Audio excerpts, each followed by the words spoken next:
Bersama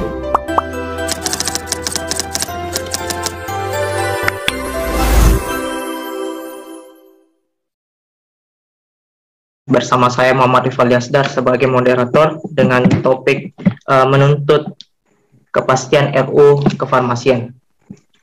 Jadi tentu saja di sini sudah hadir bersama kita tentunya narasumber yang berkompeten dalam hal masalah regulasi dan sekarang menjabat sebagai SA Advokasi Nasional. Jadi selamat datang Kak. Ya, halo, selamat Kak, malam. terdengar. Bagaimana kabarnya Kak? Alhamdulillah, untuk kabar saat ini baik ya. Jadi akhir-akhir ini kesibukannya apa Kak? Kalau untuk akhir-akhir ini kesibukannya masih seputar ini sih, kayak tugas akhir dan juga mungkin sedikit banyak tentang Isma Farsi. Seperti itu. Oh iya. Jadi mungkin langsung saja Kak mengenai RUU kefarmasian. Mungkin saya flashback dulu ya dari tahun 2020. Seperti yang kita ketahui sempat ramai sebenarnya khususnya di kalangan farmasis dan apoteker, itu adanya regulasi seputar RUU kefarmasian. Jadi banyak orang yang beranggapan bahwa RUU kefarmasian ini merupakan jawaban dari carut marutnya persoalan farmasi yang ada di Indonesia, baik itu dalam hal pendidikan, profesi kefarmasian dan praktik kefarmasian. Jadi mungkin sekitar belum sempat disahkan dan tanggal 2 Juli 2020 DPR bersama Presiden melakukan rapat evaluasi dan ada sekitar 16 RUU yang dicabut dari prolegnas. Salah satunya RUU kefarmasian. Jadi di sini menarik. Pertanyaannya ada apa dengan itu? Bagaimana kondisi farmasi tanpa RUU kefarmasian, dalam hal ini payung hukum ya? Dan kemudian apa sih langkah-langkah yang akan kita lakukan sekarang untuk menanggapi persoalan tersebut? Jadi tentu saja kita akan membahas hal itu. Jadi sebelumnya saya juga sudah membuka sesi tanya di akun IG kami Kak. Jadi sebagian besar masih belum mengetahui apa itu RUU kefarmasian. Mungkin Kakak bisa menjelaskan sedikit banyak tentang RUU kefarmasian itu Kak. Oke. Jadi untuk teman-teman ya yang sedang menyaksikan podcast ini, nah terutama untuk teman-teman yang belum mengetahui ataupun yang sudah mengetahui tetapi ingin masuk lebih dalam ke dalam topik pembahasan RUU kefarmasian ini. Nah, jadi sebenarnya ya kalau misalnya kita membahas tentang RUU kefarmasian, sebenarnya kefarmasian itu sendiri sebelum ada RUU itu kan kita memang sudah diatur atau memang sudah ada tentang profesi kita ini pada peraturan-peraturan sebelumnya gitu. Nah, seperti peraturan undang-undang perumasakitan, kemudian PP 51 dan juga tidak lupa untuk undang-undang tenaga kesehatan gitu. Nah, tetapi apa sih yang membuat kita itu membutuhkan RUU farmasi gitu? Nah, sebenarnya RUU farmasi ini adalah sebuah update atau sebuah perbaharuan dalam kancah regulasi mengenai profesi farmasi gitu teman-teman. Jadi kalau misalnya teman-teman lihat, kalau misalnya teman-teman cermati juga, memang sudah ada dan sudah berlaku dan memang sudah diatur bidang-bidang atau ranah-ranah farmasi ini di peraturan yang telah lalu. Nah, tapi kan namanya juga peraturan yang telah lalu gitu. Peraturan itu tidak bisa lagi atau tidak visible lagi, tidak cocok lagi untuk dipergunakan dalam waktu 10, 20, bahkan 50 tahun ke depan gitu. Karena ketika kita berbicara tentang RUU, kita berbicara juga tentang masa depan kita. Kalau misalnya kita hanya berpatok pada peraturan yang sudah ada tanpa adanya RUU, itu berarti kita sama aja berpatok atau terus-menerus berada di masa lalu tanpa memikirkan perkembangan apa yang akan terjadi di masa depan gitu. Nah, jadi untuk menjawab pertanyaan apa sih RUU Kefarmasian? RUU Kefarmasian adalah cerminan kita, cerminan apoteker untuk menggambarkan diri kita, menggambarkan profesi kita pada 10, 20, 30, bahkan 50 tahun mendatang gitu. Kita ini pengen dibawa kemana? Kita ini pengen mendapatkan skop pekerjaan apa aja? Kita ini pengen mendapatkan hak dan kewajiban apa aja? Kita ini pengen diatur atau mengatur pada bagian apa aja? Nah, itu adalah sebetulnya intisari dari RUU Kefarmasian itu sendiri. Terlepas dari peraturan-peraturan yang mungkin akan atau diambil juga dari peraturan sebelumnya, misal masih ada peraturan-peraturan atau klausul yang masih relevan dari PP 51 ataupun undang-undang sebelumnya yang memang masih mengatur seperti hak dan kewajiban dasar, itu kan pasti selalu relevan gitu ya. Nah, tapi RUU Kefarmasian ini diharapkan akan menjadi jawaban kita, akan menjadi sebuah dasar kita untuk melakukan dan juga mengupgrade profesi kefarmasian ini ke depannya. Kira-kira seperti itu ya, kalau misalnya apa sih itu RUU Kefarmasian? Jadi saya simpulkan bahwa RUU Kefarmasian ini memang betul-betul menjadi jawaban atas semua persoalan, baik itu keprofesian, pendidikan maupun kepraktik dalam hal praktik kefarmasian. Betul. Jadi jika melihat dari sisi lain, apa sih yang membuat RUU Kefarmasian ini sangat sulit untuk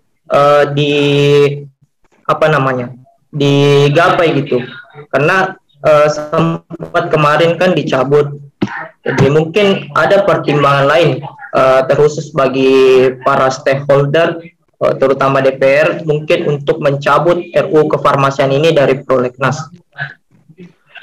Oke, mungkin kalau misalnya kita berbicara apa sih yang menyebabkan RUU Kefarmasian itu adalah sebuah hal atau sebuah wacana yang nampaknya itu sangat sulit, hampir mustahil untuk digapai. Nah, jadi ketika kita berbicara tentang RUU, kita bukan berbicara tentang diri kita sendiri.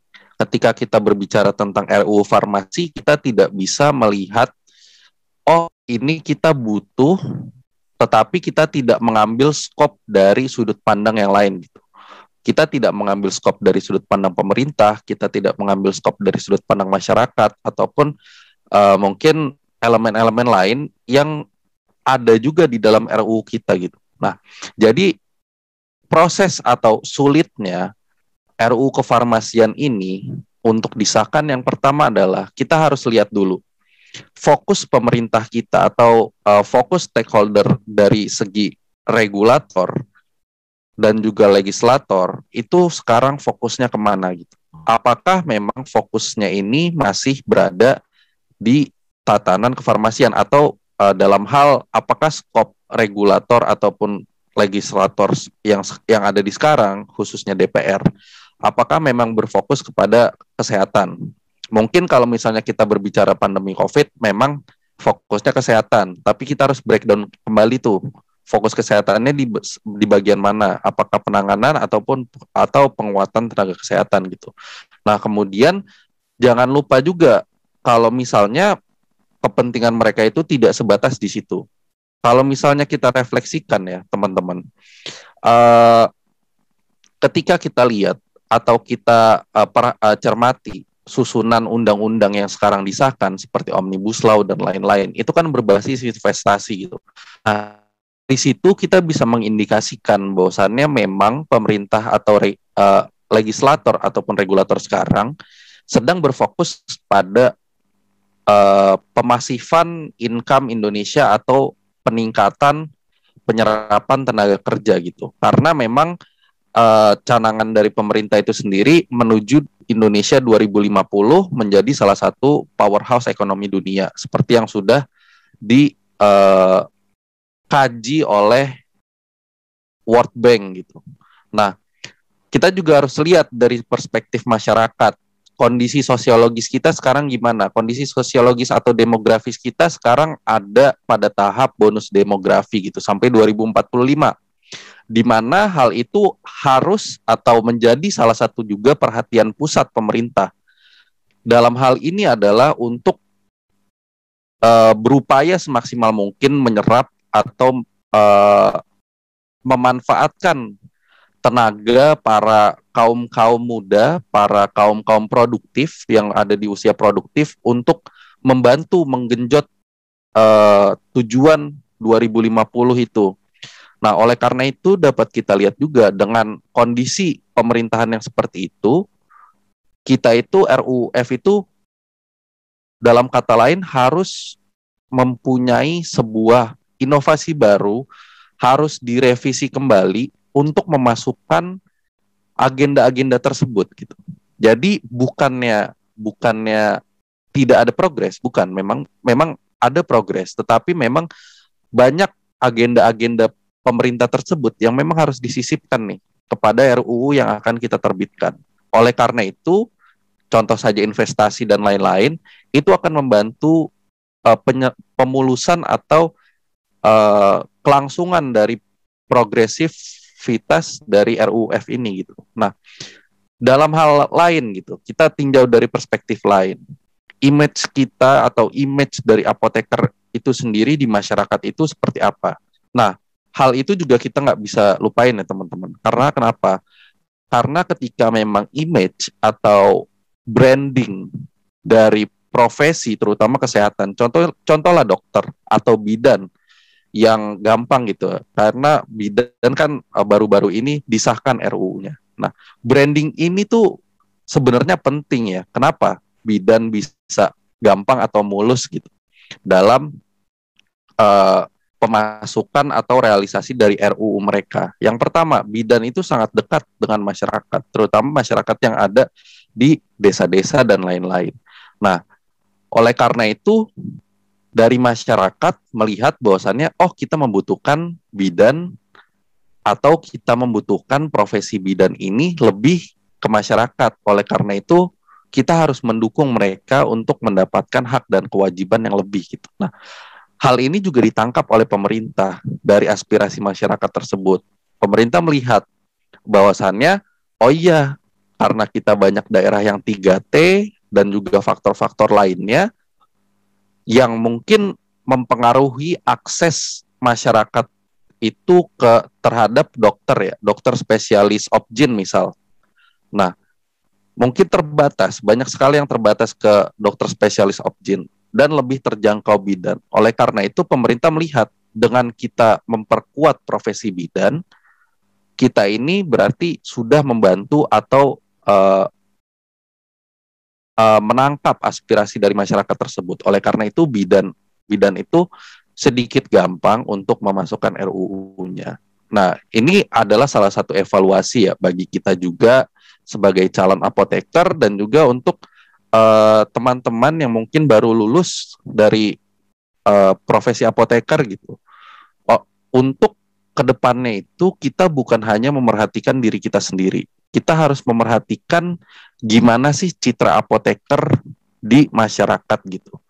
Jangan sampai nanti teman-teman di sini sebagai calon apoteker ataupun apoteker yang baru lulus, jangan sampai mencederai profesi yang kita cintai ini, yang profesi yang kita perjuangkan mati-matian. Contoh mencederai adalah ketika teman-teman itu tidak standby ataupun tidak ada pada tupoksi kerja teman-teman. Misalnya teman-teman ada di apotik, tapi teman-teman itu mungkin tidak berada di apotek tersebut gitu, atau tidak full time berada di apotek tersebut. Nah, ini bukannya mengeneralisir, tapi memang sangat banyak sekali apoteker yang seperti ini. Nah, inilah sebenarnya yang juga turut serta melemahkan profesi kita. Karena semakin kita seperti itu, semakin juga masyarakat itu melihat, Untuk apa ada apoteker gitu? Untuk apa profesi ini ada? Kalau misalnya kita aja nggak bisa mengakses langsung atau bertemu langsung dengan apoteker. Nah, dari situlah sebenarnya, dari dasar situ kita juga harus menjaga. Bukan hanya dari regulasi dari atas, tetapi kita juga harus jaga dari bawahnya. Karena sebuah profesi ini tidak hanya berpaku dengan regulasi, tapi berpaku juga dengan sumber daya manusia yang sudah menjalankan profesi ini. Nah, tetapi kita juga tidak bisa menyampaikan regulasi gitu ya, karena kan regulasi adalah segala sesuatu yang kemungkinan juga dapat turut serta untuk membantu pelaksanaan di lapangan gitu. Nah, tapi mungkin teman-teman juga udah tergambar ya sampai sini ya, bahwasannya memang kita itu tidak bisa menitik beratkan persoalan RUU ini di satu titik. Tidak bisa kita hanya menyalahkan regulator, tidak bisa kita menyalahkan organisasi profesi atau lain-lain, karena juga di samping itu semua, di balik itu semua, peranan kita itu sangat penting juga di situ. Terutama dalam hal branding, dalam hal akses, dalam hal terjun ke masyarakat, dalam hal berinteraksi dengan masyarakat, dalam hal yang lebih jauh adalah dalam hal kita menginformasikan obat ataupun berkomunikasi dengan masyarakat untuk konsultasi obat. Karena inilah sebenarnya harapan dari RUUF ini lahir.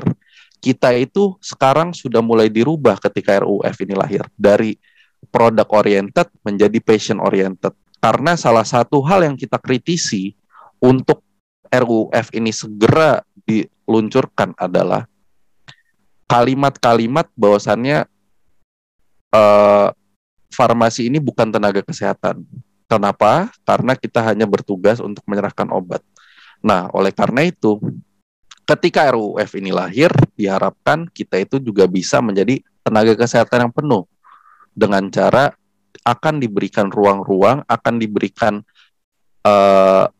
tempat-tempat untuk mengadakan konsultasi obat dan lain-lain. Karena memang tagline selama ini yang dibawa itu sudah benar itu, yaitu tanya obat, tanya apoteker gitu. Karena kitalah yang bersentuhan langsung dengan obat. Jadi diharapkan ini dapat membantu teman-teman juga dari segi regulasi untuk menunjang kepercayaan masyarakat ketika masyarakat itu ingin berkonsultasi obat kepada teman-teman apoteker. Kira-kira seperti itu. Baik, jadi yang saya tangkap salah satu latar belakang sebenarnya RUK ini tersendat itu kurangnya pembangunan citra dari kita sebagai farmasis untuk masyarakat. Tetapi kalau selain itu bisa dibilang ini RUU kan ini kan produk politik. Betul. Jadi mau tidak mau kan kita harus berbicara mengenai regulasi, dan harusnya kan para stakeholder ataupun lembaga-lembaga profesi ini bisa berperan penting dalam hal pembuatan pengesahan RUK ini. Jadi menurut Kak ini bagaimana sih sekarang khususnya lembaga-lembaga profesi sekarang, apakah dia sangat menuntut ini RUK ini atau hanya sekedar membiarkan saja? Kan kita punya IAI dan kita kalau dibilang potensi, kita punya potensi besar baik itu praktisi maupun akademisi. Tidak cukupkah itu untuk menindaklanjuti RUU ini, Kak? Oke. Berarti untuk dari segi kekuatan organisasi profesi gitu ya. Nah, sebenarnya gini, kalau misalnya ingin membahas ke sana gitu. Sebenarnya kalau misalnya rancangan atau draft RUUF ini memang dari yang sudah dimasukkan ke Badan Legislatif DPR dari organisasi profesi, itu sekarang draftnya itu dirubah. Jadi apa yang sudah masuk tahun 2015 mungkin, yang kemudian dicabut tahun 2020 dan kemudian dimasukkan lagi, itu sebenarnya draftnya beda. Kenapa beda? Karena ketika kami dari ISMA Farsi berkomunikasi ya dengan organisasi profesi, khususnya dalam hal ini IAI, itu mereka melihat draft yang lama itu tidak bisa mensustain atau menjaga update ke jangka waktu ke depan gitu. Jadi misalnya draft ketika kita menggunakan draft yang lama 10 tahun lagi, 20 tahun lagi, 15 tahun lagi bisa dibilang draft itu tuh udah nggak berlaku atau udah nggak sesuai gitu. Nah, oleh karena itu sekarang itu dari IAI sendiri, dari Rakernas IAI itu sudah sedang dibikin draft baru. Dan dari kita sendiri, terutama dari elemen mahasiswa itu sudah dimasukkan atau diintegrasikan kepada tim ad hoc penyusunan RUUF. Jadi memang kalau dari organisasi profesi, kendala utamanya adalah draftnya itu sekarang sedang dirancang lagi gitu. Kalau misalnya dilihat dari kekuatan ya, organisasi profesi kita itu harusnya sangat kuat. Karena kalau kita lihat, organisasi profesi kita itu kan diberikan atau mempunyai fondasi hukum yang kuat gitu. Bahkan salah satu penerbit SIPA itu kan IAI gitu. Masa iya yang nerbitin SIPA yang bisa menjamin apoteker itu berpraktek dan terdaftar dan lain-lain seperti ID, masa iya nggak kuat gitu kan. Nah, tetapi kondisinya memang seperti itu. Mungkin di dalamnya itu ada aspek-aspek atau kepentingan-kepentingan lain di antara mereka, ya mungkin itu masih di ranah organisasi profesi gitu. Karena memang ketika kita membahas RUUF ini, dari mahasiswa itu hanya sedikit yang bisa kita masuk. Misalnya, kita menyajikan atau masuk lebih dalam terkait pendidikan, karena kan itu sangat bersentuhan langsung dengan mahasiswa. Kemudian kita menyajikan data lapangan terkait gimana sih praktek apoteker di lapangan, gimana sih tinjauan kita sejauh ini apoteker di lapangan tuh gimana gitu, kondisinya gimana, apa yang belum bisa kejangkau sama organisasi profesi gimana. Nah, kita hanya bisa sampai sejauh itu gitu. Ketika kita ingin masuk lebih jauh atau ingin melawan kepentingan-kepentingan internal di dalam, itu dari mahasiswa sebenarnya belum bisa terlalu masuk ke dalam, karena power kita itu dan posisi kedudukan kita itu tidak di sana gitu. Karena kalau kita membicarakan RUF, kita membicarakan organisasi yang banyak, dan mahasiswa itu adalah salah satunya. Dan karena kita adalah mahasiswa, kita belum bisa untuk mempunyai power yang begitu besar, walaupun desakan kita itu penting, tetapi percayalah, kita power dibandingkan mereka itu masih banyak kekurangan dan ketimpangannya lah. Kira-kira bisa dibilang seperti itu ya. Tetapi tetap kita akan mengadakan atau melaksanakan pemantauan terus, pemantauan langsung, karena kita juga sudah diintegrasikan ke tim ad hoc, dan kita akan menyuarakan apa yang mahasiswa anggap ideal, dan apa yang kita pertimbangkan itu adalah hal yang bagus, hal yang akan membantu teman-teman apoteker, calon apoteker, ataupun yang sudah apoteker berpraktek sudah lama, untuk memperbaiki kondisi dan juga menunjang profesi ke depannya. Kira-kira seperti itu.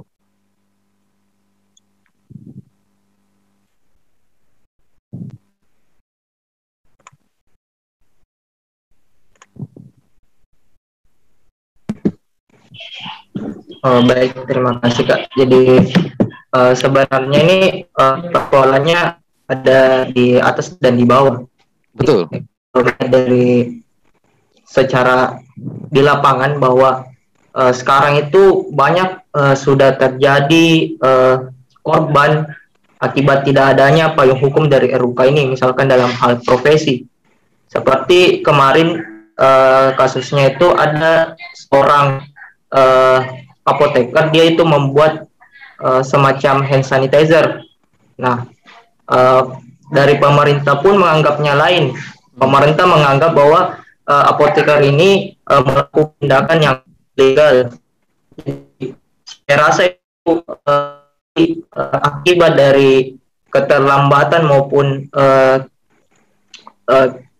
ketimpangan akibat tidak adanya payung hukum dari RUK ini. Jadi kalau misal kita bagaimana caranya menginisiasi supaya peran apoteker ini tetap ada di masyarakat tanpa mengakibatkan hal-hal yang seperti tadi. Oke. Berarti ini adalah maksudnya ketika memang belum ada payung hukum dan kita ingin lebih berkontribusi itu seperti apa gitu. Nah, sebenarnya kayak gini. Kalau misalnya contoh kasus dari hand sanitizer itu dibuat, itu sebenarnya kan memang kita sebenarnya mempunyai hak untuk itu karena kita mempunyai hak untuk dispensing dan lain-lain. Nah, tapi mungkin yang ditangkap oleh pemerintah adalah ketika belum terstandarisasi BPOM gitu kan. Karena kan salah satu persyaratan yang untuk diedarkan ke masyarakat adalah terstandarisasi BPOM. Nah, sebenarnya ini juga adalah yang akan dimasukkan dan juga awalnya sebenarnya diharapkan RUU Waspom itu akan masuk ke dalam RUF. Seperti itu awalnya. Nah, tetapi memang entah kenapa mungkin hubungan baik antara BPOM dan pemerintah ini lebih terjalin dengan baik dan juga kinerja mereka itu kan menunjang juga di pemerintah.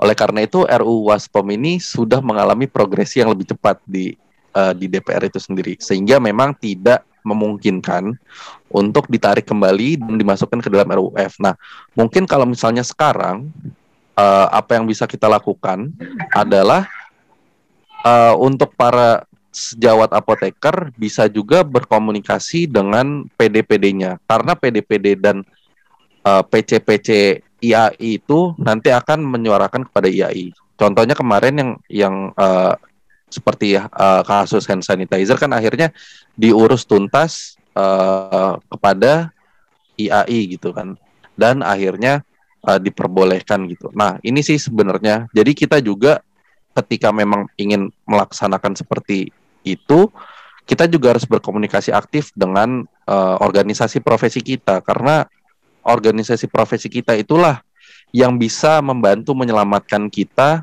ketika memang masih ada vacuum of power nih RUF. Nah, kira-kira seperti itu sih kalau misalnya solusi yang sekarang ya. Kalau misalnya untuk cara-cara yang lain gitu, kita bisa juga mulai mengaplikasikan konsultasi atau pemberian informasi obat PIO kepada masyarakat gitu. Nah, memang itu sudah diatur dan juga sudah ada pedomannya pada Kemenkes tahun 2006 itu udah dikeluarkan.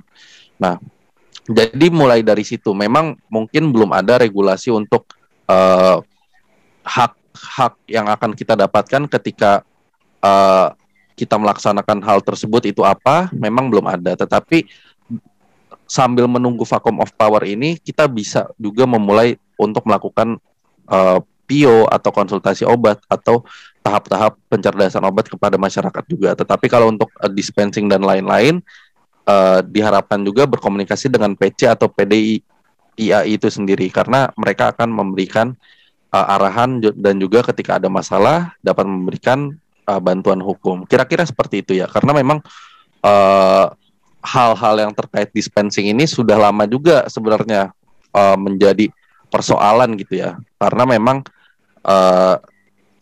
terkait badan lain selain badan apoteker itu sendiri atau profesi apoteker itu sendiri, karena ini sangat erat kaitannya dengan badan instansi pemerintah untuk keamanan obat gitu atau BPOM. Nah, sebenarnya di situ sih titik berseteru kita atau titik di mana apoteker itu kenapa sih tidak bisa melakukan dispensing kecuali resep dokter gitu. Kira-kira kayak gitu.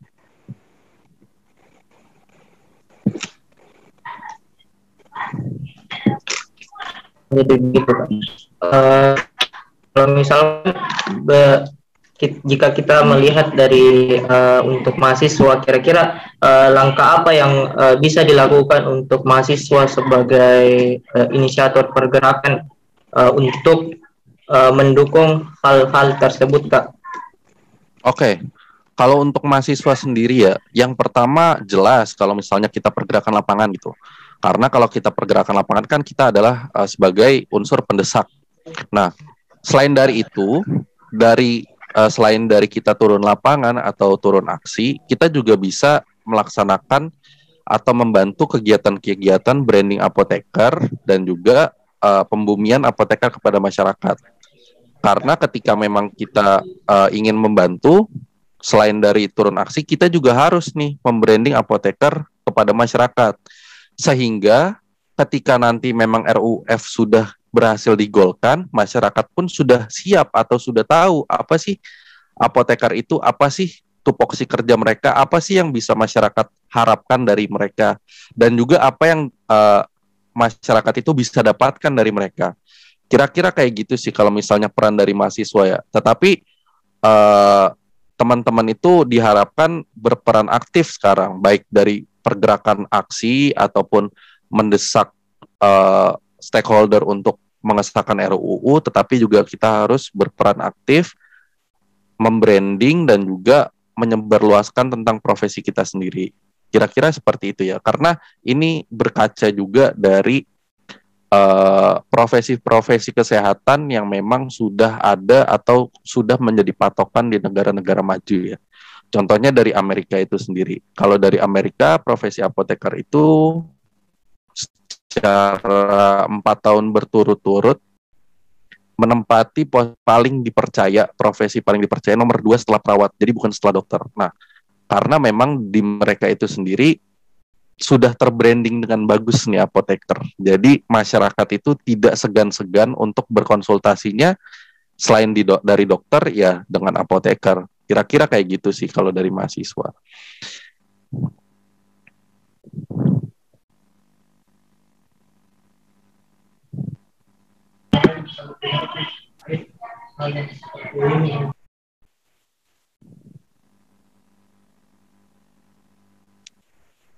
Ya. Bagaimana ini, Rivaldi? Kira-kira ada lagi untuk teman-teman nih, biar tercerdaskan juga dari program podcast ini?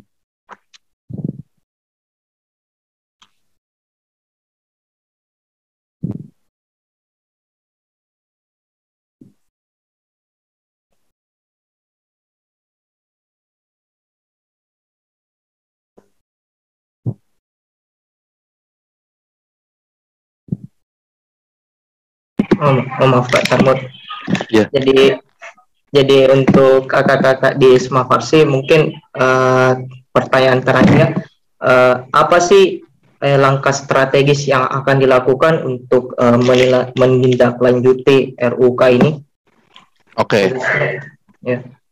Kalau untuk langkah yang bisa teman-teman harapkan dari Isma Farsi, itu yang pertama, untuk pendekatan politis, baik itu secara desakan, secara aksi, ataupun aksi simbolis, ataupun komunikasi politis, itu pasti akan kita lakukan. Pasti akan kita masifkan, terutama pada saat momentum akhir tahun ketika di mana DPR ingin menetapkan pembahasan prioritas rancangan undang-undang 2022 nanti. Yang sudah terhitung dari teman-teman kalau misalnya dilihat 17 Agustus kemarin. Nah, itu adalah salah satu kita untuk membring up atau mengangkat isu ini kembali dan menstabilkan isu ini di mahasiswa. Nah, selain dari itu, seperti tadi yang saya bilang, untuk membranding juga di masyarakat, itu kita akan masuk dan juga membranding apoteker melalui program GEPAMAS. Nah, GEPAMAS ini didesain untuk apoteker ini bisa kita sebarluaskan di masyarakat. Fungsinya apa, terus apa sih apoteker itu, kerjanya mereka apa, masyarakat itu bisa nanyain apa aja ke apoteker, bisa konsultasi apa aja. Nah, itu adalah salah satu cara kita juga untuk membantu membranding apoteker. Tetapi mungkin yang teman-teman ingin dengar lebih lanjut adalah persoalan tentang aksi ya, dan juga tentang pergerakan dari mahasiswa itu sendiri. Nah, mungkin kalau misalnya untuk sekarang, rancangan aksi yang akan kita bikin adalah salah satunya itu seperti 1000 surat untuk DPR, kemudian komunikasi-komunikasi politis kepada fraksi, kepada anggota DPR, DPRD, PDIAI dan juga PPIAI gitu. Jadi kita dari mahasiswa itu lebih menitik beratkan di situ sekarang, dari Isma Farsi terutama. Kenapa? Karena misalnya kita ingin merancang aksi turun ke jalan, itu posisinya masih tidak pas, karena kita masih berada di masa-masa pandemi. Oleh karena itu kita desain semenarik mungkin dan juga seprogresif mungkin, di mana kita bisa tetap bergerak dengan mengandalkan jalan-jalan atau cara-cara politis seperti itu, kira-kira Rivaldi.